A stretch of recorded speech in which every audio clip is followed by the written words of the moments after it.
topic says the sinister side of Satanism, but I think theistic Satanism maybe is a better topic. But why the sinister side of Satanism? Is it in response to the Anton LaVey side of Satanism?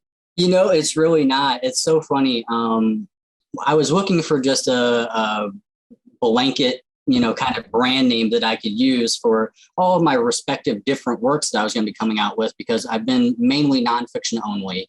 But now I've got a novel coming out. I'm doing some game design stuff.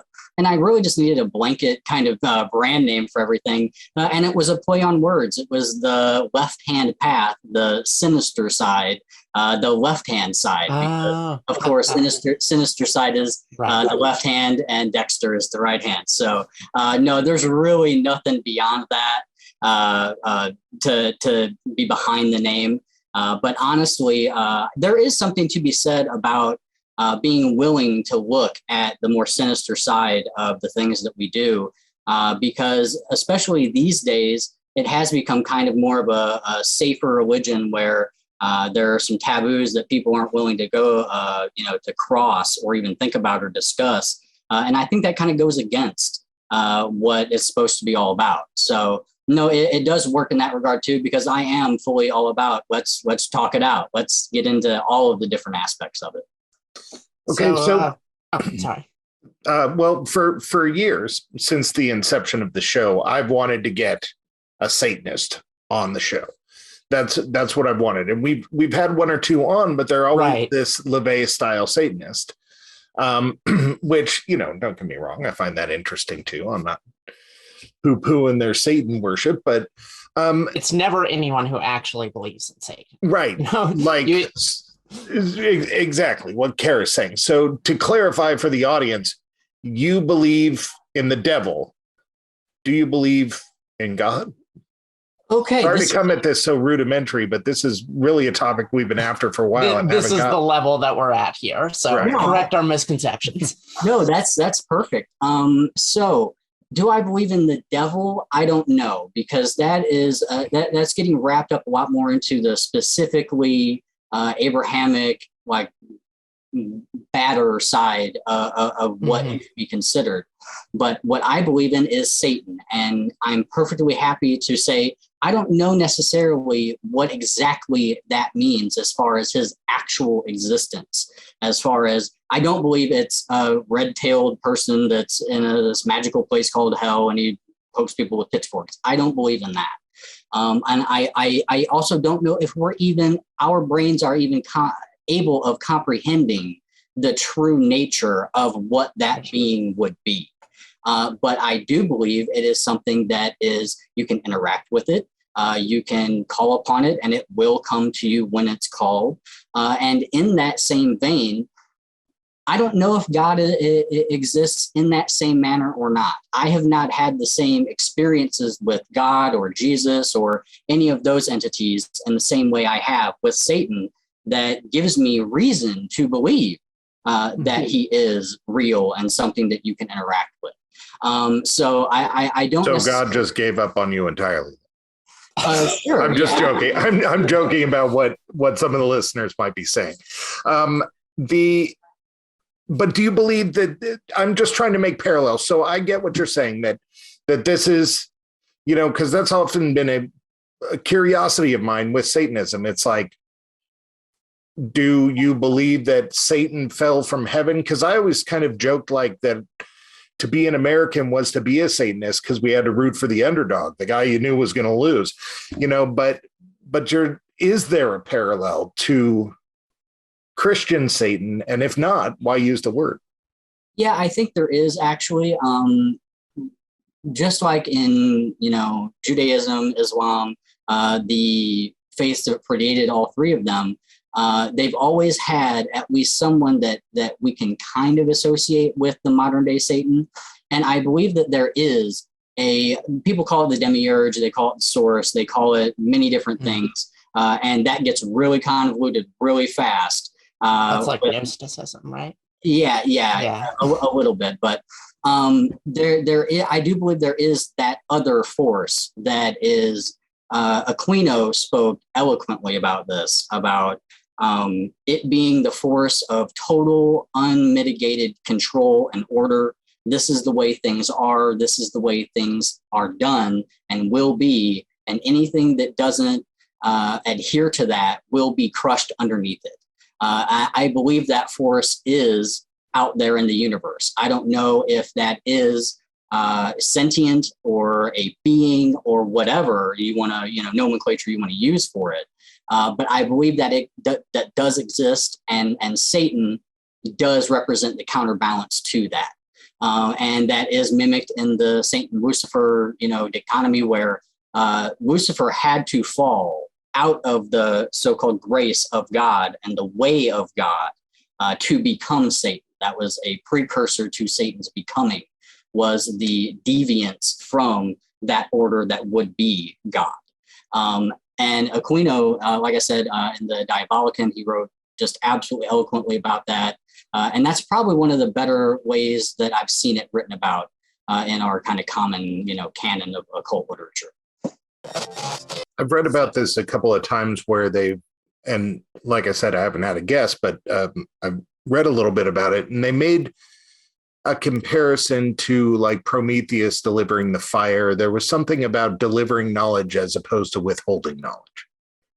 Yeah, and that's even mimicked, I think, in some of the Mormon texts, where Satan in their mythology was actually advocating for just letting humans know about the whole thing, about God, the nature of God, angels, the way the universe works. Just give them all the knowledge, and then let them live in bliss in the glory of God and knowing everything that there is to know. And it was Jesus and Michael that said, no, we have to test them and make sure they're worthy of God's love and all these different things. And I might be totally butchering that, but I believe there are some parallels, like in the Mormon stuff, that goes to that point. And I mean, that's what a lot of it has really come down to as far as the modern day practice, where it's so stifling. And the Abrahamic religions, this is the way that it's supposed to be. I remember whenever I was a kid, I grew up in a Baptist household, and I'd go to Sunday school, and I got into a legitimate argument with my Sunday school teacher because, sorry, my cat's going to make an appearance here. You're familiar. I got in an argument with the Sunday school teacher about loving strawberries. And he was adamant that you couldn't love an adamant thing. Love was only for people. And I said, well, no, I love strawberries. They're my favorite. And it's like, even that's a weird position to take. Yeah, you're arguing. Okay. It's a weird hill to choose to die on. Yeah. With a fight, But I think that's very indicative of the whole culture within those religions. And modern day Satanism has become kind of a counterbalance to that, where almost anything goes. But at the same time, that's caused a problem or two, because now people think that it can be anything they want it to be. And I don't believe that. I think there are lessons that have been passed down in many different faiths that are teaching us what this is about. And that's confirmed in the practice that you do when you're a theist, that you might missing when you're coming at it from a strictly atheist standpoint. Yeah.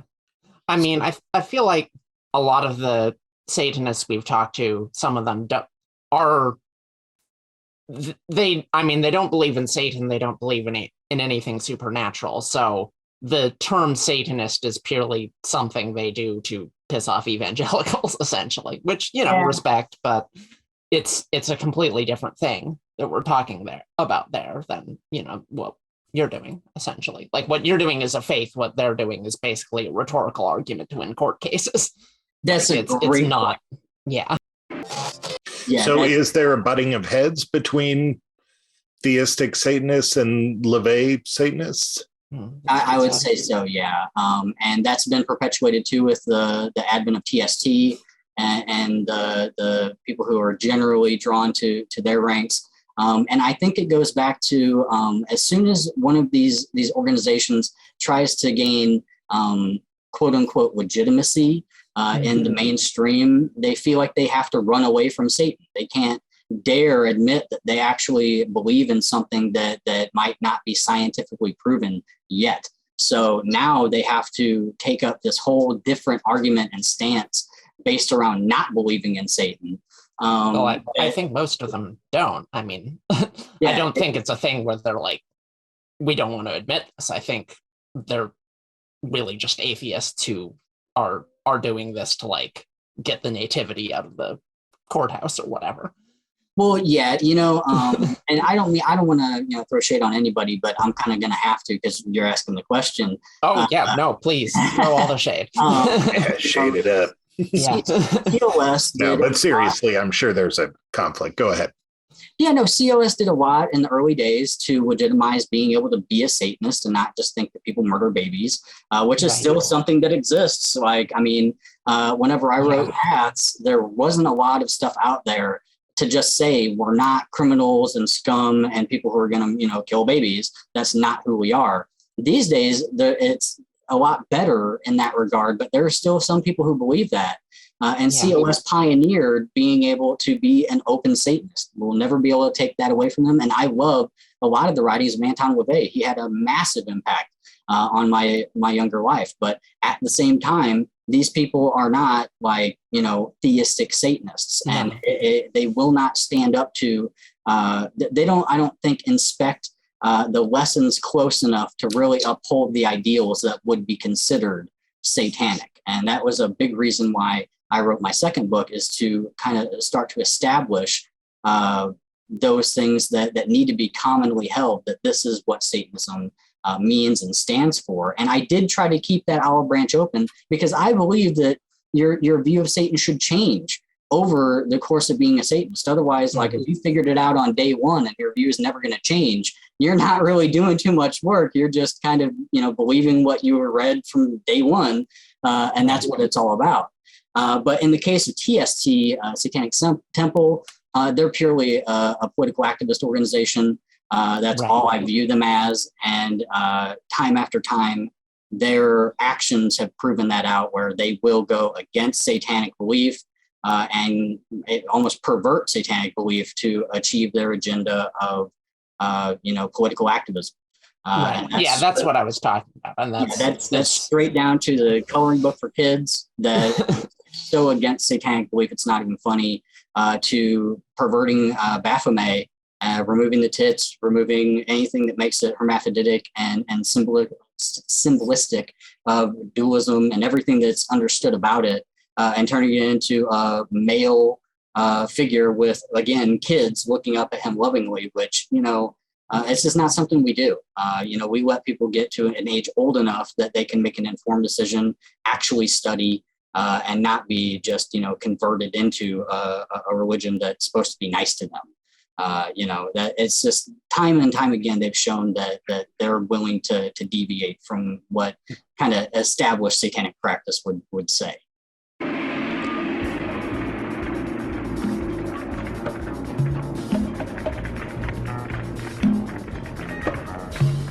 Yeah, I'm really strong. So what is that belief then? What does that entail? Let's pretend I want to be a Satanist. How do I get started? What does that entail? What do I follow?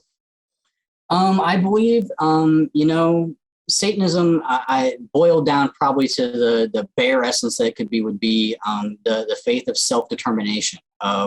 Lucifer was at first a glorious angel, and if you look at God as the orchestrator and angels of the orchestra, he was a soloist. He was one of the brightest singers. Well, he got the idea to sing a different tune, to change it up a little bit.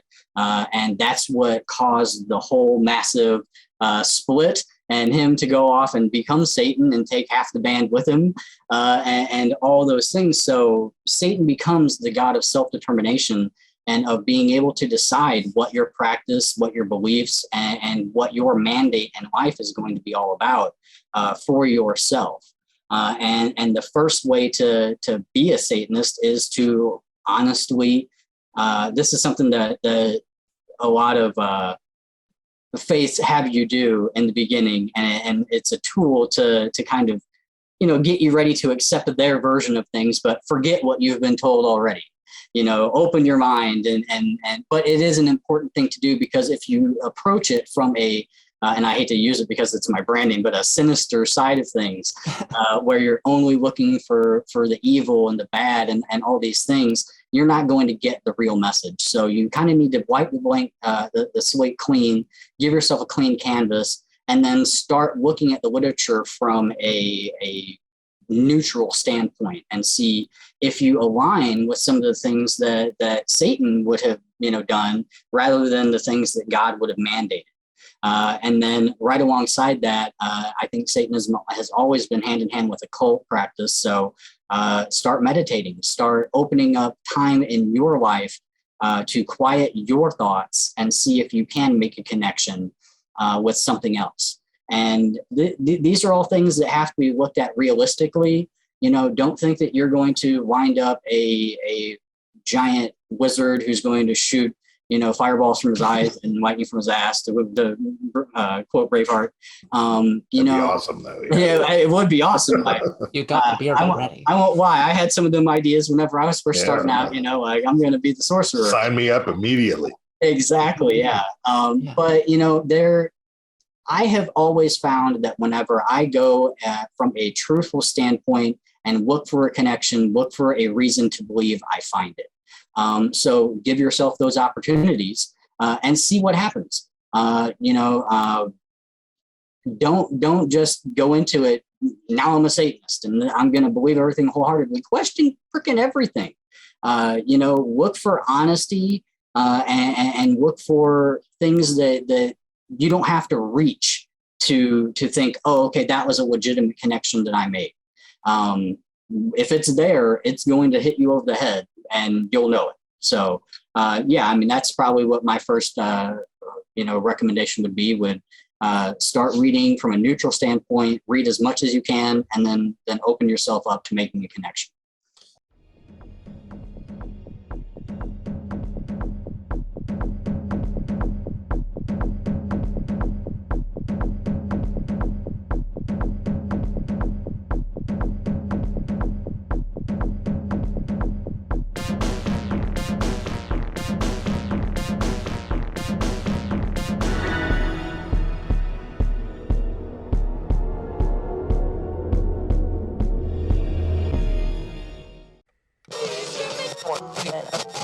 When it comes to reading, I understand that your books share personal experiences, other Satanist experiences, at least from what I've read, Satanist nonfiction.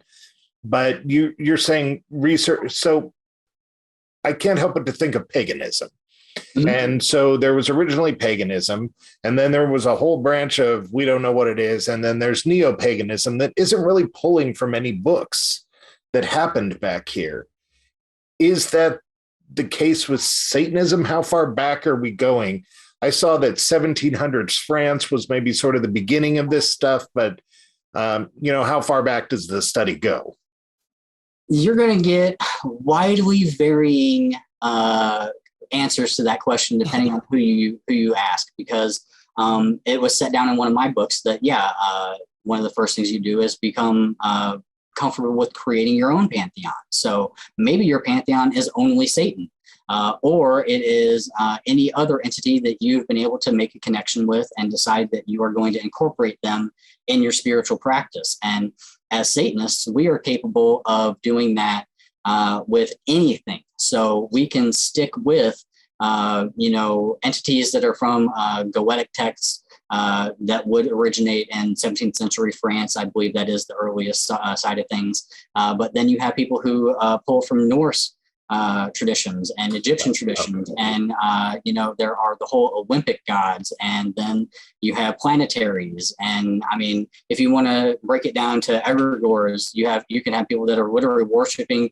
the spaghetti monster as part of their, their pantheon. And satanically speaking, ethically, you couldn't argue with them because they're doing their own thing.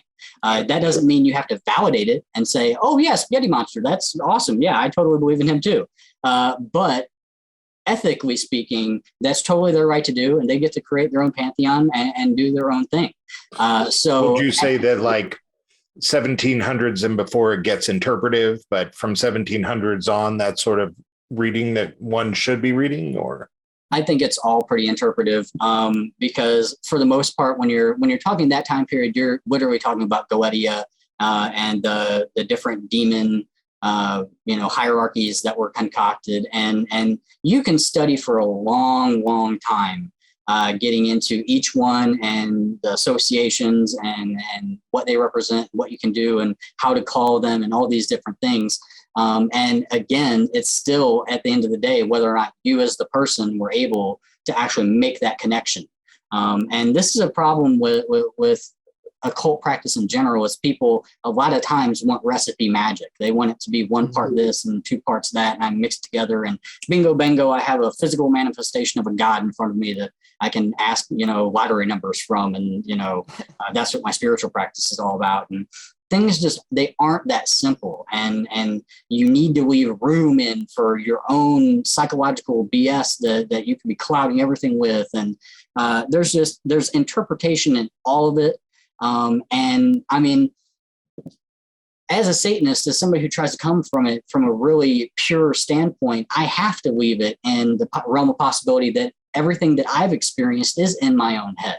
So if that is the case, then, even the things that you're researching that other people came up with before, it still could have maybe just be in your head. You have to, be very willing to question all of these things. Otherwise, you're going to it's going to be way too easy for you to be misled, whether it's by somebody else or even just yourself. So whether it's Egyptian stuff, whether it's Greek, whether it's Goetia, anything that you're choosing to bring into that pantheon, it's always going to be whether or not you have created a connection with that, and you feel a real connection with it. And people oftentimes, they try to force things where I think if you're not feeling it, you should just maybe try to move on and find something that you are, more associated with.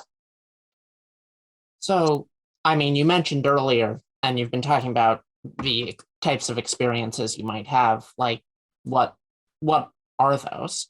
What is the sort of experience, like in the very best case scenario, like what's the sort of experience or connection one might make through these practices? Okay. I'll give a couple real mundane ones because I want to be real conservative with what I say. Yeah.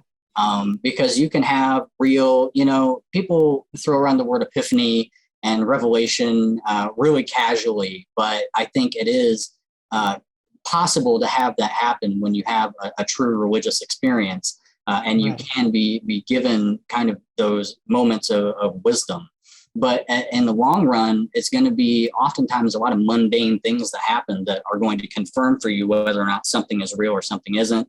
And those are going to be some of the more powerful experiences you have when it's just physically, mundane. So I had a friend of mine who wanted to maybe start trying to think about Satanism. So he said, what should I do? What can I be, what can I do to perhaps have an experience to open my mind? And I'm going to preface this with saying, if you're a non-believer, if you're somebody who doesn't believe in any of this stuff, this is all going to be laughably, comical, and that's fine. Laugh at it, have fun with it. That's fine. It was somebody else's experience and it meant something to them. So I told him, just lay in bed when it's quiet. If you don't meditate, if that's not part of your practice already, lay in bed when you're going to sleep, the house is quiet, it's just you and the universe together, and ask him for a fucking experience. Ask him for an experience. Ask him, to give you something to let you know. And he did that, and he ended up having like one side of his bed jump up about a foot. It literally came up off the floor, slammed down, scared him half to death. So there's paranormal stuff like that. And then there are experiences like I've had a rough go of it in life in certain times. And at one point I was feeling really down. And I was also questioning my belief. It's something I do all the time. I have a lot of faith. I am so rock solid in my belief now that I probably couldn't be dissuaded from it regardless of any evidence you found me. I'm that guy now at this point. But back then I was really struggling, and I said, I just need to feel experience. I need to feel what it means to be in your presence, to have you with me. And I literally just became, at the top of my head, a real small little tingling feeling that then soon became a full body kind of like buzzing. And then what sealed it for me that this was a legitimate, I'm just not doing this to myself kind of experience, is it got so powerful that it became uncomfortable for me.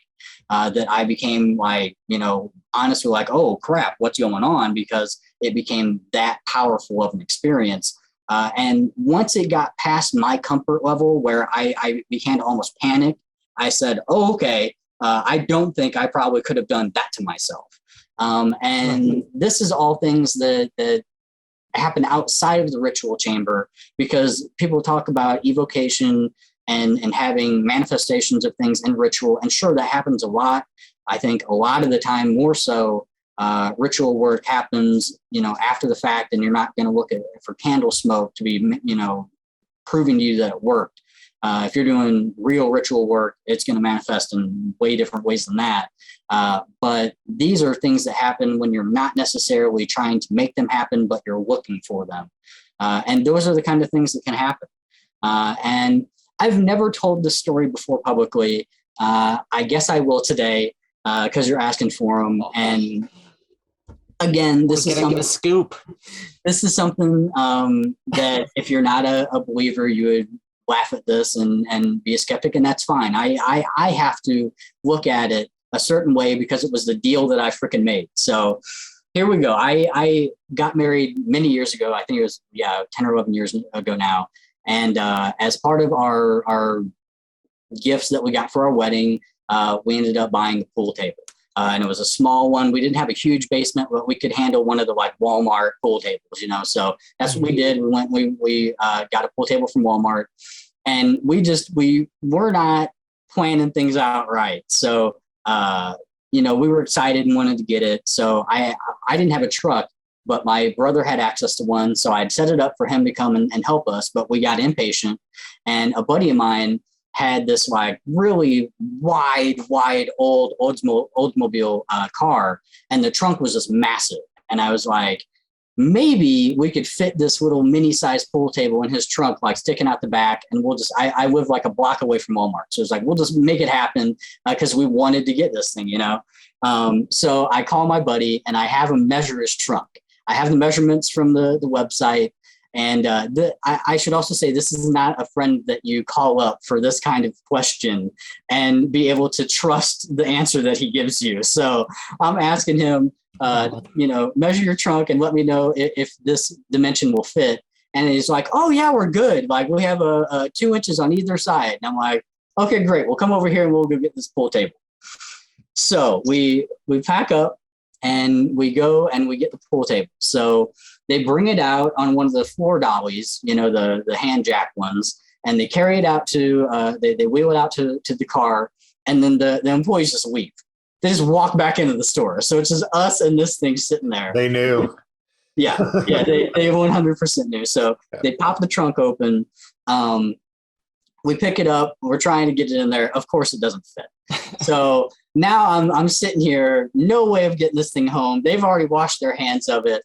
And I'm going, this is not going to be good. So then it was, okay, well, maybe it's the box and the padding and the packaging and everything that is giving us too much. So we open it up. Now if the freaking box is open, now there's no going back. Try to slide just the pool table in there, no go. It's like it wants to fit, but there's no way it's going to fit.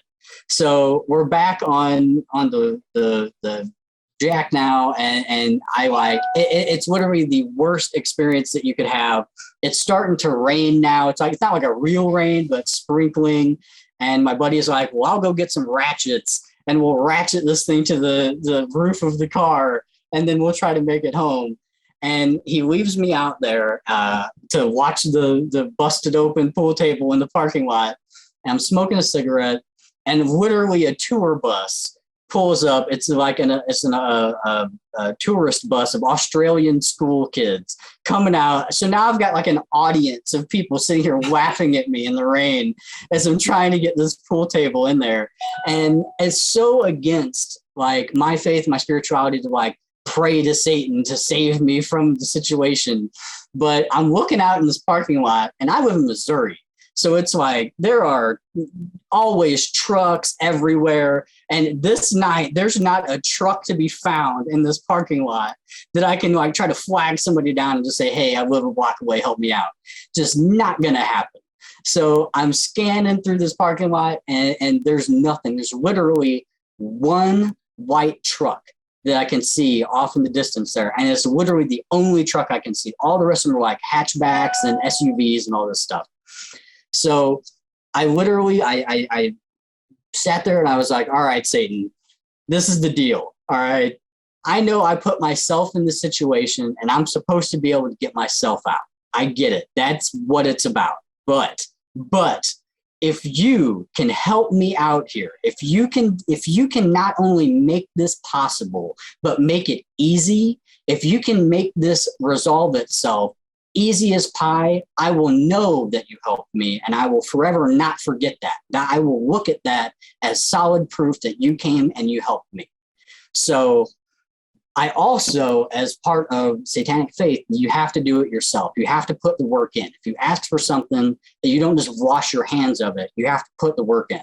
So immediately once I made that request, I started looking for an outlet to at least do my part. So a couple of people came out, and they like completely like, they could see what was going on and gave me that blank wall, you know, like, I'm not even going to look in this guy's direction. I'm just going to walk in this, you know? So I'm doing that for a couple minutes, and a dad and his kid comes out, and the kid just goes, oh, Dad, a pool table. And I look at him and I go, oh yeah, a pool table. I was like, you guys don't happen to drive a truck, do you? And the guy's shoulders just dropped, and he goes, yeah, we drive a truck. And I swear they walked right over to that one white truck that was in that parking lot, came back around. My buddy came out after buying the ratchets for no reason. We packed that pool table up in their truck, followed them to my house, and then they refused to let us carry it down to my basement on our own, and helped us to where we had it down there in 30 seconds flat. It was easy peasy. And we had it together and we're playing pool within an hour. And that's probably, like I said, for somebody who's a skeptic, you're rolling your eyes and that's fine. But from the way I approached it and the way that it happened, that is an experience I've had that I can't go back on. So works in mysterious ways. Exactly. There you go. And once again, I've had serious moments in ritual that I could share, but that's a mundane experience that I think everybody could kind of, relate to. That was just an everyday part of what happened to me as being a Satanist. So when it comes to experiences, this world views satanic experiences to be quite different. An 8-foot tall hooved goat man comes in or something like that. Are there interactive experience? Because the experience that you just shared with us is very similar to a Christian experience or any other religious experience. Is there any of this other stuff that people associate with that? Absolutely. I will preface this by saying... I was hoping you were going to say that, by the way. Yeah, no, absolutely there is. I want to make it very clear, though, that if you want to have a real-world manifestation of something like this, where you're not in a meditative state, like you're wide open, eyes open, aware, fully conscious of your real environment, and you want to have that kind of experience, you better be ready to work for years. Years and years and years and years and years, and be willing to accept that it's going to be an absolute rarity. And it is not going to be your commonplace, this is my Saturday night ritual. It ain't going to be that.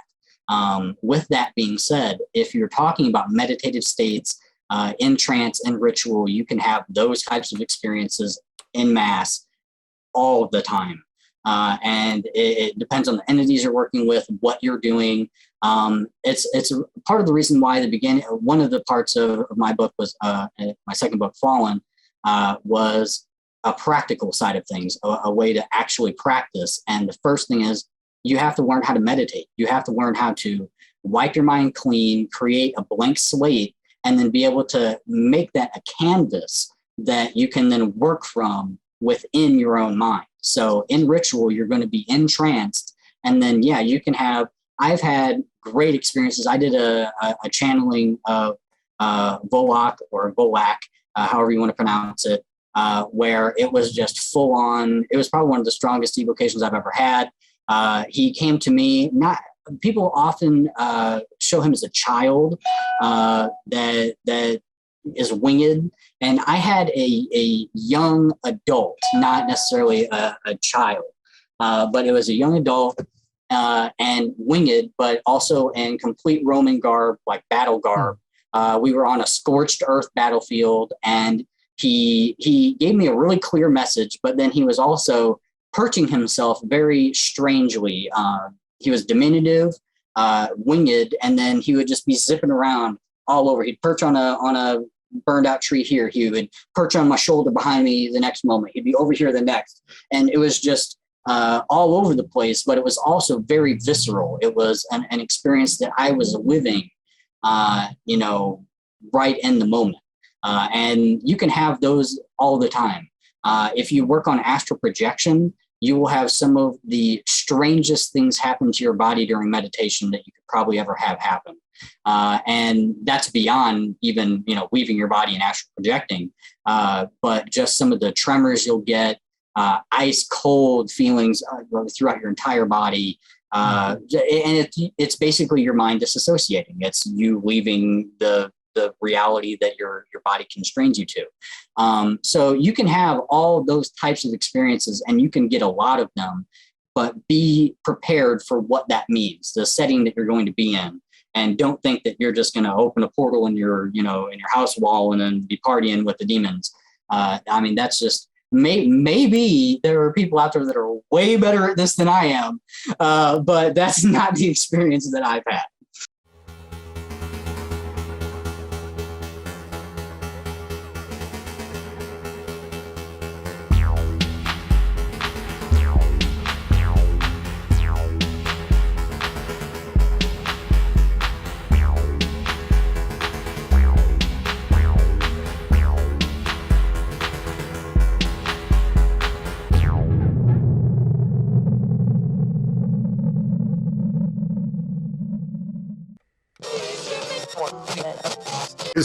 Is there church? Is there mass?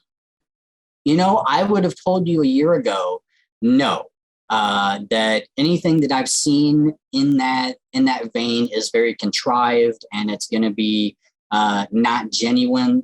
But after the last year I've been in a really close-knit group working where we meet every week, and it is almost a church.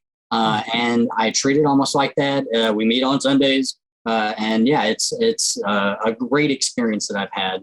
It's helped my practice immensely to be able to actually just converse and dive into some of these experiences with other people who understand them, the same way I do. So no, I think that's 100% possible. But you need to be careful how you do it, of course. How in your church group, how do you rectify the belief in different pantheons? Everybody has been really, really understanding. And I should also, say this is me and two other guys that are, just as experienced as I am, and have a level of understanding of things that we don't become threatened whenever somebody doesn't have the same experience that we do. And people need to understand that whenever you're viewing this as your God is the only right God, then you're not going to be able to coexist with a wide range of people in the occult and just in life in general, really. It's so personal to me now that I understand that my understanding and my relationship with Satan, it might be way, way, way different than somebody else's, but that doesn't make make their experience with it any less applicable or right than mine is. It's just where they are on their path right now, and I'm where I am on my path right now. And we might be over here at one point, but then we might converge at another point somewhere down the line. And I think you have to give yourself and other people that room to be on that different part of their path in order to coexist in that manner. But even more importantly, you have to understand that there is not a path that everybody is going to walk on. It is yours, mine, his, hers, theirs. It's so personal to each individual person that if you are looking at it like, oh no, they're wrong, this is the way it is, then you need to really re-examine where you're at. Because one, there's going to be way more people who disagree with you than they agree with you. So if you're going by strength in numbers, you're the wrong one. So you need to, you have to give yourself that room to understand that it is a personal connection people are making. And I'm very much a believer that I'm a Satanist because Satan is my God. Okay. Somebody might need to be a Christian. That's fine. They can stay over there. Satanism does not have to be the religion for all. And what they're getting out of Christianity might be exactly what they need to get out of religion. I get what I need from Satanism. Does this mean I never have to worry about a Satanist coming door to door to my door? Well, I don't know. And I'm being honest. Well, what I'm getting at is a part of Christian belief and several other of the religions is to spread the word is that a part of? Again, it's a way different depending on who you ask, because for me personally, I would say no. That goes back to what I talked about earlier. Like when it comes to kids, you don't indoctrinate kids before, like my rules, like 13, 14, whenever they're old enough to be curious about it and start asking questions on their own, that's when it's okay to start having that discussion. But before that, you don't touch kids with it. You don't try to indoctrinate them. There's no, saving their soul to make sure they don't get in trouble. Like, no, that can wait. And in the same way, there's no mandate or dictate from Satan to go out and convert the masses to his word. At the same time, you can talk to some really hyper theistic Satanists who believe he is the creator and the one true God, and they will 100% tell you, oh yeah, there needs to be pamphlets in every waiting room, and people just see. I used to hold this opinion that Christians were they were sheep that ate twigs because they didn't know what grass was. They accepted that religion and that faith because they didn't know what real faith and what real religion was. And as soon as they actually came about, finding what you could really be, then they would just convert over to the real stuff where, you're eating grass and not twigs. Well, no, they're just twig eating sheep. That's what they are. And we're grass eating sheep or goats or whatever you want to make that connection with. But that is where it's at, is they're where they need to be. And if you need to be over here, you'll find yourself. That's something that has been fairly prevalent in satanic practice for a long time, is that those who are meant to be with Satan will find him on their own and in their own time. And that's the way I look at it. That's interesting. Sorry, Kara, go ahead. Well, I was just going to say, like, among all the world religions, that's like a much more common viewpoint than the idea that you need to convert people, which is sort of typically Christian. Like in Judaism, they like if you want to convert, you're expected to come to them. So it's interesting you say that. For me, it comes down to insecurity. Their God has to be the one true God. Otherwise, why is he God? Right. He has to be the one true creator, or else why is he God? Why follow him? Why do everything he mandates that you do unless he is the one true, poobah that's running it all? And as soon as you lose that, like, I don't view Satan as my creator God. Maybe he is. It's not important to me. Like, that's not what I do my spiritual practice for. I'm a Satanist because the things that Satan represents and the things that he's done for me, and just what he is in the universe is what my soul is aligned with. So that's why I'm a Satanist. But just because you're a Buddhist or a Christian or anything else, that has nothing to do with me. I don't, I hope that does exactly what it needs to do for you. If that was the case, if everybody got what they needed to get out of the religion they're in, I think everybody would be happy. But I think that's not the case. But when it comes down to conversion, I mean, for me, it's pure insecurity. It is the manifestation of insecurity. You know, you're not going to get argument on that from us. Yeah. No, you're definitely not. I think from your parallel, like a lot of Christians' concerns, is that they're the sheep, and that the Satanists are going to consider themselves the wolves, I think is what any Christian would be thinking at this moment when listening to it. But I get what you're saying. As a Westerner, I'm not in any way spiritual. I'm a nihilist, not quite, but misanthrope, nihilist, agnostic. But it's hard for us to wrap our brains around a polytheistic religion. Mm-hmm. Is that kind of what you're saying here? It doesn't matter who the overall is. It's that you're praying to yours that called to you.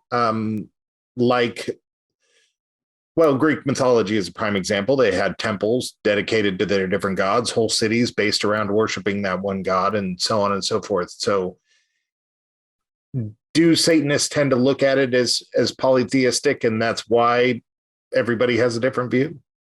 Yeah, there is a lot more polytheism wrapped up in Satanism than probably any other religion that wasn't just strictly polytheist, like some of the old. And a lot of that has to do with demonolatry and people who worship demons. And honestly, this goes back to that 1700s Goetia, where people were building these hierarchies of demons as pluralities, and people always view demons as the satanic angels, as just the counterpart to that. And I don't necessarily prescribe to that belief. I don't know if that is the case. I think demons are very specifically different than Satan, and some of them might be aligned with him or along that same vein that he exists within. But the longer I've gone, the less I've viewed them as strict hierarchies where Satan's up here in the top and all the other demons are below him, and they're in this family and that and this. A lot of that, I think, is actually rooted in astrology and the associations that people make. The planetary associations that they make, and they all very well may be accurate. But as far as an actual hierarchy of connection and rank and order, I'm not quite sure if any of that is actually, accurate. Mm-hmm. But with that being said, yes, plurality and polytheism is much more ingrained in Satanism than probably any other religion. Most Satanists, I would say, that are theists are also going to have a pantheon of demons that they work with. That's been the case for me in the past. I am moving into probably much more of a stricter Satanist practice, even more so than I did when I was writing my books. I was still very much a demonolator and working with of spirits.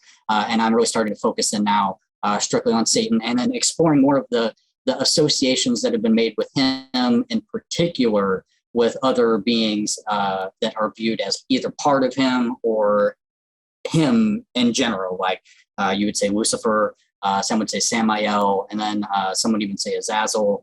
But those spirits that are more centrally centric to the satanic.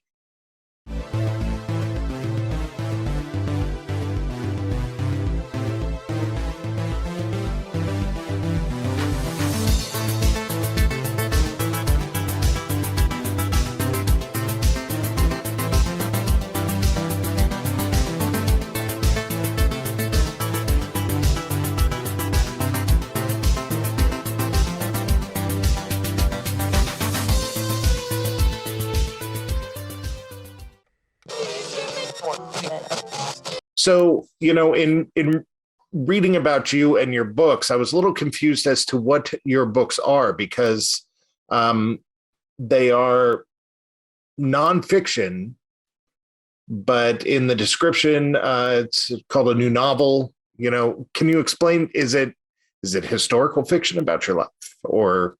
Well, we've also got the novel coming out. Yeah, no. My first book, Path to Satan, that is more of a primer. That is, it was written as a book to be something you could hand to a family member, a friend, and say, this is at least halfway representative of what I believe. And this is what satanic practice actually looks like.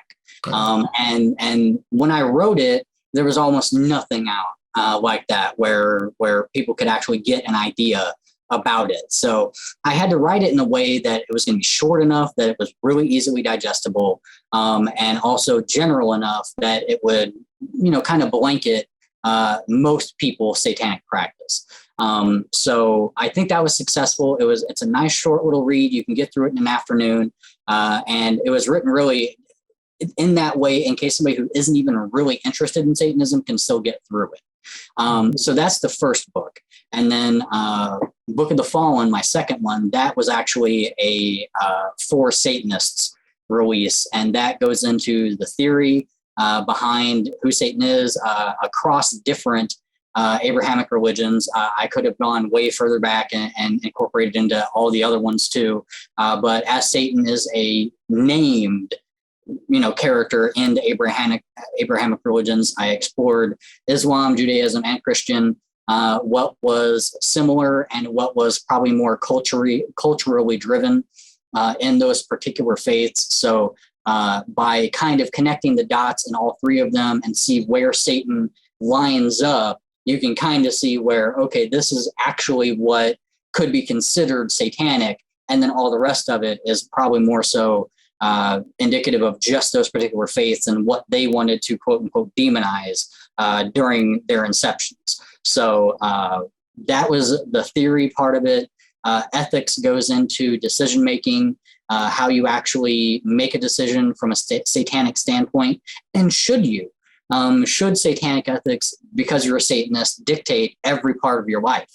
And I'm upfront about it. It's like, no, I have kids. So no, I don't raise them in a purely satanic fashion. That would probably not be a great way for them to be, raised. But at the same time, I do try to incorporate things that are important to me in my parenting that have been taught to me through Satanism, but I don't actively make decisions. Is this the most satanic thing I can do for my child? That doesn't often. Probably not a good question to ask. Yeah. So. So, we'll see. But conversely, I know. It's just a funny sentence. No, absolutely. But no, there's a good point in that, because from a Christian standpoint, that probably is a lot more common of a question that does get asked. Oh, I'm sure it. I know it does.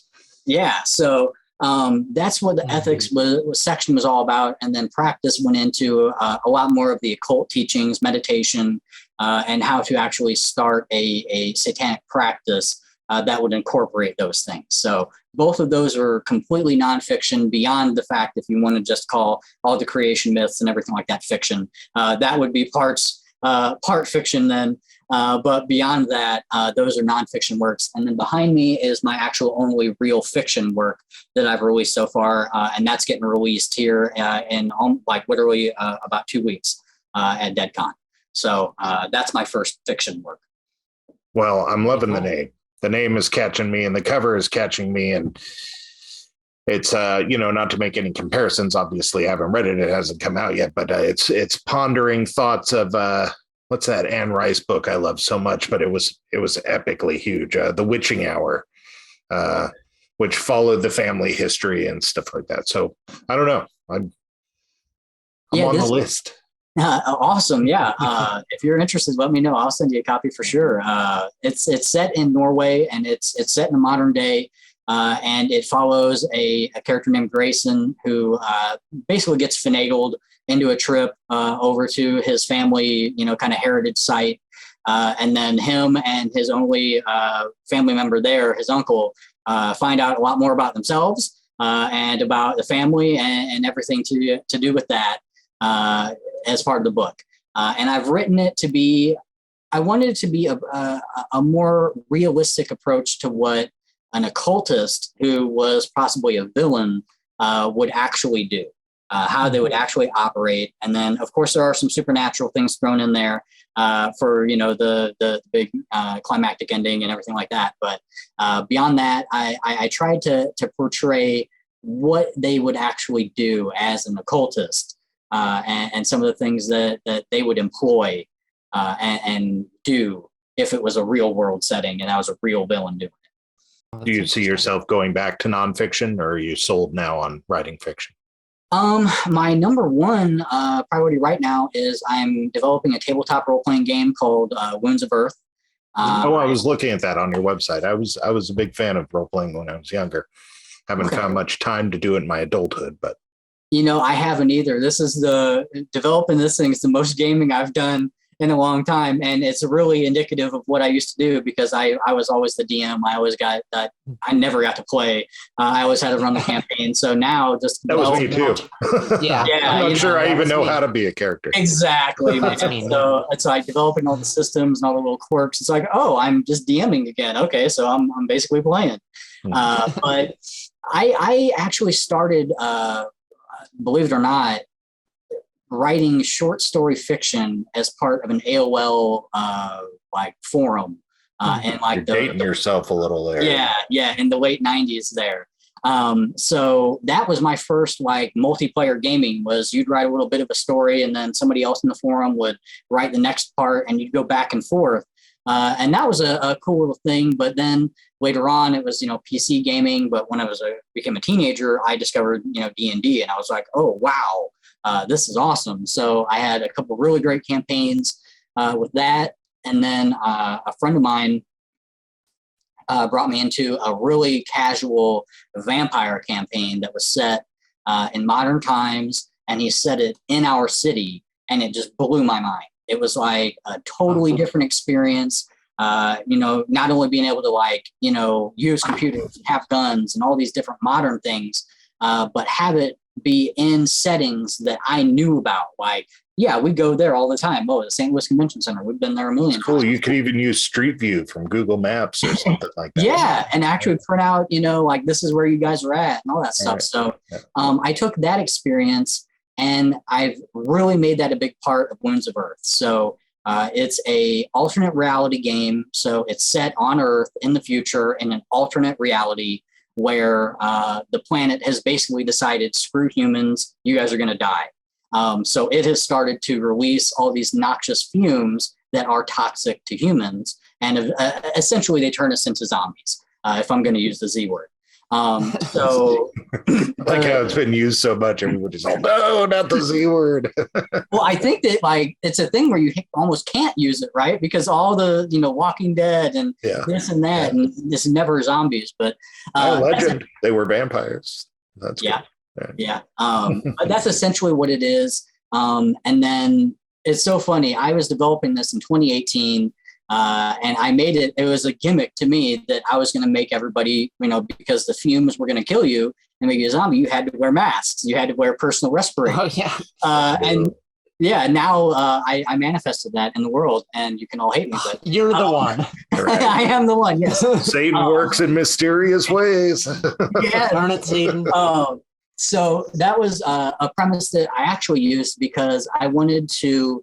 The one thing I missed when playing vampire was the essence of in D&D in the medieval times or wherever it was set, you always had that feeling of leaving town. Town was safe, and then you left town and you are no longer safe. Now you are out in the wilderness and anything could happen. Right. And you didn't really get that, or at least I didn't in the vampire campaigns that I played. It was like you had the havens and stuff, but it was still just society around you and you were kind of weaving your way through it. Yeah, it was kind of the opposite. You get out of the haven and now you're safe. It was isolated. Yeah, I get it. Yes, exactly. Yeah. So what I wanted to do was create a modern day, almost cyberpunk era game where it was still a treacherous thing to have to leave town. So basically cities have been either decimated, or if it's still a big settlement, they've had to dome it off and then like there are shanty towns around the domes, and people have to try to fight their way in. And it's a whole thing to be safe in that city and then have to leave it for whatever reason. And now you're back in the wilderness and in danger. And if something happens to your respirator, now you're breathing in these fumes. And it's like I built these in for role play cues because, like, let's say you're without it for 3 days. Well, now you start, developing tics, and, and after 2 weeks, now you're really becoming psychosis. And at a certain point, you start peeling your skin and eating it and all this stuff, and it becomes you are eventually a mindless zombie.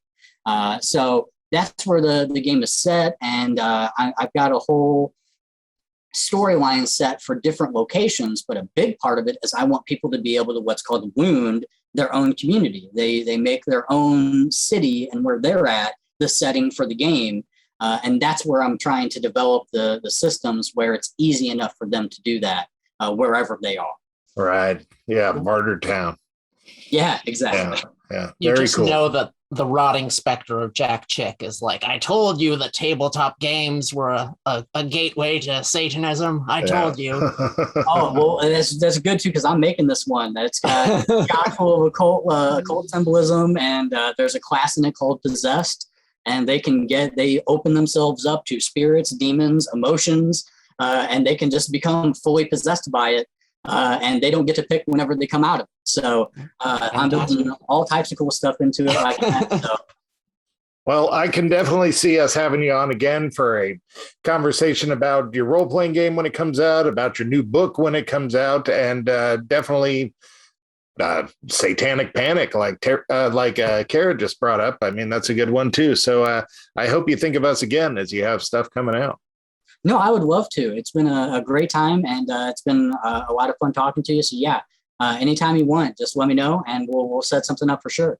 And I think there's plenty of stuff to talk about, particularly with that Satanic Panic. It's back in full swing, and some of it's from our own community. So there's a lot to unpack there. Your website is sinisterside.com. Is the best place for people to find you? Yes, that one is my overall kind of blanket site. Completely upfront, that one is still a pretty big work in progress. I don't update it very often. Well, it's a pretty fancy web build, I got to tell you. Thanks. I tried to make that one at least look pretty good, but I could be a lot better about updating it and keeping it current. But I've also got separate websites for a lot of stuff I do. So woundsoferth.com is bright and shiny. It's brand new. I finished it literally last night, and that was all in preparation for the convention coming up. So that one is at least more current with what's going on for that project. Awesome. All right. So you've been listening to Martin McGreggor here on Radio Wasteland. We've been talking about theistic Satanism, but then, some other stuff too, including his books and a game he's working on. The best place for you to find him is sinisterside.com or woundsoferth.com. And we hope to have you on again. I would love it. And thank you so much for having me.